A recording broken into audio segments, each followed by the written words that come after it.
What makes a great quarterback? It's kind of an odd question because out of the 32 teams in the NFL, there are maybe 15 to 20 good to great quarterbacks. That means that in the world, there are 15 to 20 people who are good at this job. Bill O'Brien, head coach of the Houston Texans, offensive guru and quarterback genius, talks about what he looks for in a great quarterback. He says that a great quarterback has to have arm strength, meaning they can throw the ball deep down the field. They have to have accuracy, meaning if I as the coach tell you, hey, you need to throw it 25 yards downfield, outside and down to the left so the receiver can get it and the cornerback cannot, you have to be able to execute on instructions like that. They have to have a high intellectual understanding of the game of football, of the way defensives and coverages work, the way protections work, and what calls you need to make. And they have to be good decision makers. They have to be able to make good, fast decisions under pressure. Jared Goff is an interesting prospect. He was drafted second overall by the Rams in the 2016 NFL Draft, and then sat his first 9 weeks before starting in Week 9 of the 2016 season. And to be honest, he kind of underwhelmed. Threw 7 interceptions to 4 touchdowns, had a passer rating of 60.3. But this year, in the same number of games, the first 7 games of the 2017 NFL season, he's overwhelmed. In fact, he's leading the #1 scoring offense in the NFL right now with the Rams. He's thrown 9 touchdowns to 4 interceptions with a passer rating of 90.3. So the question that I have is what's changed between his 2016 season and his 2017 season?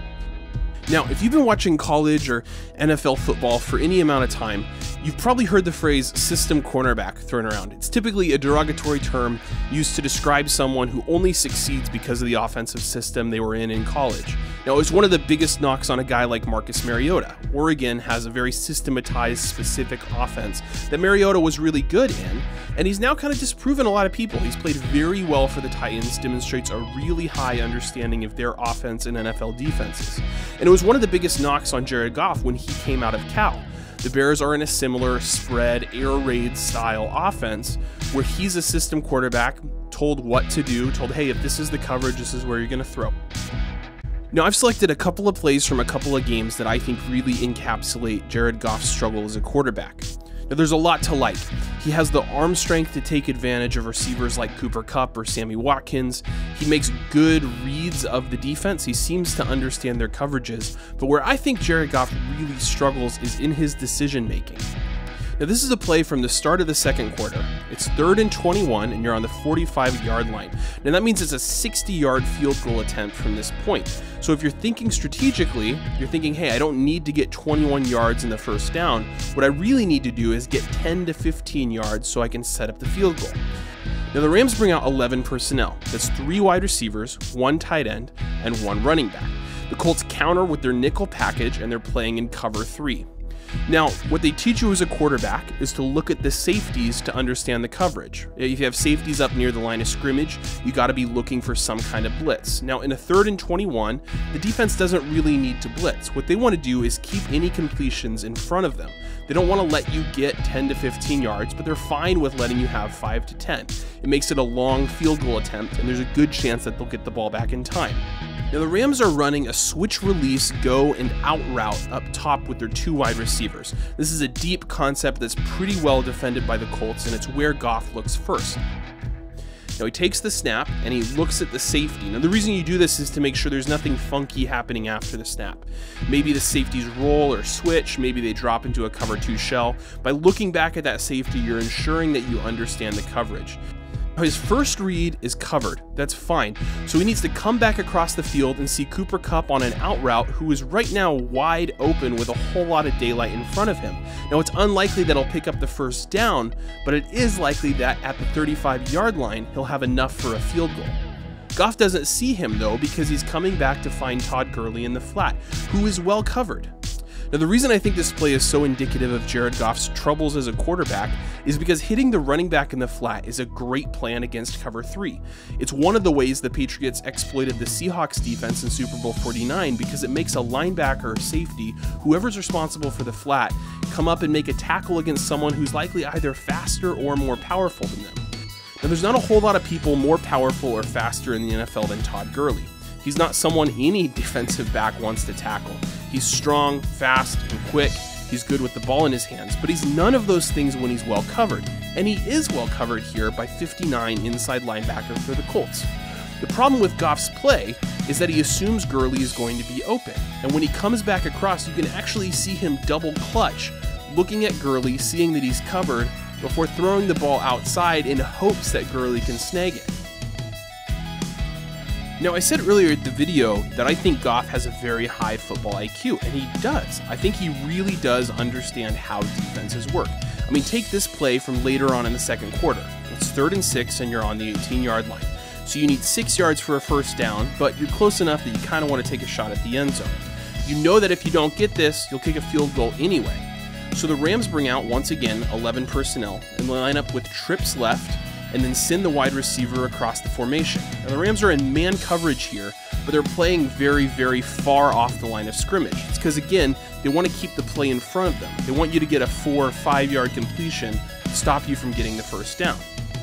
Now, Goff takes the snap, he looks over to the left, and he stares down his wide receiver because he knows he's probably going to come open. It's number 18, Cooper Kupp, whose name I'm going to be calling a lot throughout this game. Now, maybe this is something the Rams saw on tape. Maybe they know the Colts like this coverage and this situation and drew up this play to beat it. But Goff locks in on his wide receiver because he's not making reads across the field. He just understands the defense pre-snap and knows who he thinks is going to be open, in this instance for a touchdown. Now, here's a third play from the Colts game. The Rams are up 34 points, it's late in the third quarter, and they've been running the ball. Now they're taking a shot on 1st and 10. They line up with 11 personnel, 2 wide receivers left, a tight end and a wide receiver to the right, and they're going to take a shot here. Now, the Rams have been running the football, so the Colts have been calling cover 3 or cover 1, a coverage that lets you put the strong safety in the box to defend the run. Now, in cover 3, the safety is responsible for the deep middle of the field, and the cornerbacks are responsible for the deep outside of the field. So what do the Rams dial up for their shot? They call a 4 verticals concept. So the 2 inside wide receivers are running seam routes, the 2 outside wide receivers are running out and ups. Now, if you're doing the math at home, there are 3 deep defenders and 4 wide receivers running deep routes. That means Goff's job in this instance is to figure out who the open wide receiver is going to be. You have 4 attackers, 3 defenders. Somebody has to be open. What Goff does is take the snap and look left. Now, remember how we talked about looking off the safety with your eyes? Watch Malik Hooker's hips. Just seconds after the snap, he's sprinting to his right, the offensive left, to cover the wide receivers. What Goff needs to do in this situation is look left and then come back right. And sure enough, who do we have wide open on the seam route to the right? Cooper Kupp. Now, what's interesting to me about this play is we actually have a second wide open wide receiver. The cornerback stays with Sammy Watkins when he should defend the second up and out towards the bottom of the screen. Now, does Goff hit either of these wide open wide receivers for a deep pass? No, instead he finds safety outlet Todd Gurley. Because again, what did we talk about with running backs against cover 3? Goff comes into this, his first read isn't open, so he says, hey, I'm just going to hit my safety outlet rather than stand in the pocket and look for either of my wide open wide receivers for a big play. Let's look at some tape from the Redskins game, a game that was much closer that the Rams ultimately lost. Now, this is a 3rd and 8 situation. It's the first quarter, it's 0-0. You would really love to be able to pick up at least another 20 yards here with another series in order to be able to kick a field goal and go ahead early. The Rams are in 11 personnel, and the Redskins are showing man coverage across the board with a single high safety. You have got to be looking for a blitz in this situation with 6 defensive players up at the line of scrimmage. Goff takes the snap and he looks left. He's looking for his wide receiver, number 18, on a shallow slant on the inside. This is where he should be looking because they bring pressure. Now, if some of those linebackers had dropped back into a middle zone, this isn't going to be open. But it is the hot route and it is open. Now, he sees his wide receiver get jammed at the line of scrimmage, so he comes back across and looks for the deep route. Now, this isn't actually a terrible decision. You kind of like the odds of a wide receiver going deep against cover 1. He's really got solo man coverage. You can see the safety isn't going to be able to make it over in time. The problem is it's not the right read. See, he knows that his slant should be open, but sees his wide receiver get misdirected. What he doesn't see is number 17 running right behind him with all the daylight in the world in front of him. What he needs to do is look from his first read to his second. He knows number 10 isn't going to be open. He got jammed off the line, but 17 has all the daylight in the world. That's an easy first down and likely a field goal. Now let's compare Carson Wentz playing the same defense. This is the first play from scrimmage of the Redskins game. They're in 11 personnel facing the same cover one man as the last play, but without the blitz. Wentz sends his halfback in motion and then looks left where his wide receivers are running a curl flat concept. Now what I really want to draw your attention to is the difference in footwork between Jared Goff and Carson Wentz. So what they teach you to do, kind of quote unquote good quarterback technique, is after you take your drop back, you're going to reset your feet every time you go through a read. See, Carson Wentz doesn't initially look left at the curl route. Where he first looks is at the inside curl route that is well covered by both linebackers. And you can see that he's looking at them because he sets his feet, left foot forward, right foot forward, as he looks at that read. Now the reason they teach you to do that is because if that read is open, you're already going through the footwork motions to throw the football. Now his first read isn't open, so he comes over to his next read, Alshon Jeffrey, who is maybe kind of covered up, but he knows it's a big body wide receiver. That's why you pay Alshon Jeffrey that kind of money, because he's going to box out the defender, which he does for an 8-yard gain. Now flash forward to the second quarter of the same game. It's a 1st and 10 from the 28. Eagles are down 7 points and they're looking to march down the field. Now the Eagles come out with 12 personnel. That's 2 wide receivers, 2 tight ends, and 1 running back. And Carson Wentz is looking for a deep pass against the cover one man defense the Redskins are showing them. Now, spoiler alert, Wentz makes the wrong read on this play, but what I want to show you is the way that he makes the wrong read. Now he's got 2 vertical routes on the outside, and you like Jordan Matthews against Quentin Dunbar. He's got speed and size on him, and that's where Wentz looks first. He takes the snap, looks at the safety to make sure there's nothing funky happening with the coverage, and then looks left but sees that Jordan Matthews is well covered. Then he comes back across the field where his tight end is covered. I'm not actually certain what route it is. It's like a spot route where he comes up and curls, but it looks like he's getting shoved around a little bit by the linebackers and sees that he's covered. Then he comes all the way back across his body to his other wide receiver running the vertical route, and he's kind of open, so it's worth throwing the ball out in front of him. Now he doesn't see his tight end coming open across the left of the field, but he has to be knowing that he's pressured and he's looking across. What I want to show you is the way he sets his feet at every read. He comes up, his left read isn't open, comes back across the middle, sets his feet, steps, his read isn't open, and then comes all the way back across to the right where Alshon Jeffrey is pretty well covered. This is how you're supposed to be making reads as an NFL quarterback. Now compare Carson Wentz using the right footwork to make the wrong read to Jared Goff using the wrong footwork to make the right read. It's early in the second quarter against the Cardinals. It's 0-0, and this is a 2nd and 10 play. Now the Cardinals are in 2-man coverage, that is 2 deep safeties with man coverage across the board. And the Rams have 3 wide receivers to the outside, which are running an out route, a shallow post, and a drag route. Jared Goff takes the snap, looks at the safeties to make sure they're not doing anything funky, which they're not, and then looks to the out route. Now that out route should be coming open against man coverage. The wide receiver can come up on the cornerback, fake inside, and then turn the route outside where Jared Goff can throw the ball to the boundary where only his wide receiver can get it. It should be a pretty safe bet for a 5-yard pickup. The problem is the wide receiver is so well pressed that he can't get to his route on time. Jared Goff is forced to look to the inside. Now if you're watching, he steps into his read on the out route, as he should, but he's stepping into it because he thinks he's going to throw the ball. Look how broad his feet are. He's going to have trouble resetting his feet to make a throw with any kind of velocity towards the inside.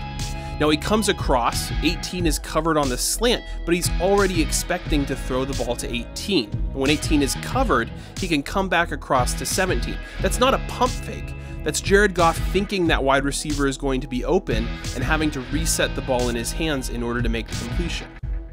Now, I wasn't being pedantic when I said that there is a lot to like about Jared Goff. Not every passing play, even in the NFL, has a lot of complicated reads. If you hear people talk about a West Coast or air raid system, it's a system that replaces a lot of runs with a lot of shorter passes. I mean, this play from the Cardinals game a little later on is an example of that. It's not a big, complicated pass play. It's just 2 out routes breaking to the right side with the wide receiver and the tight end. The cornerback is in off man or zone coverage, so you know one of them is going to be open. Jared Goff is great at executing these kinds of plays, and the reality is it's these kinds of plays that the Rams are calling. In that regard, Jared Goff is almost the perfect quote-unquote system quarterback.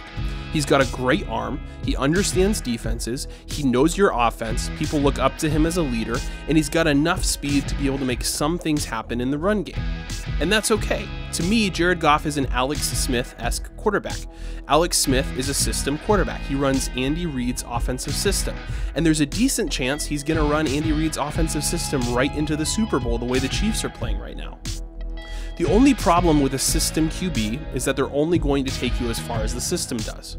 Now, it'll be interesting to see down the stretch whether or not Kansas City can keep up that level of production, whether or not Andy Reid can keep designing and building a system that lets his whole offense succeed. That's a little different than a team like, say, Seattle or Detroit, where you have a Russell Wilson or a Matthew Stafford.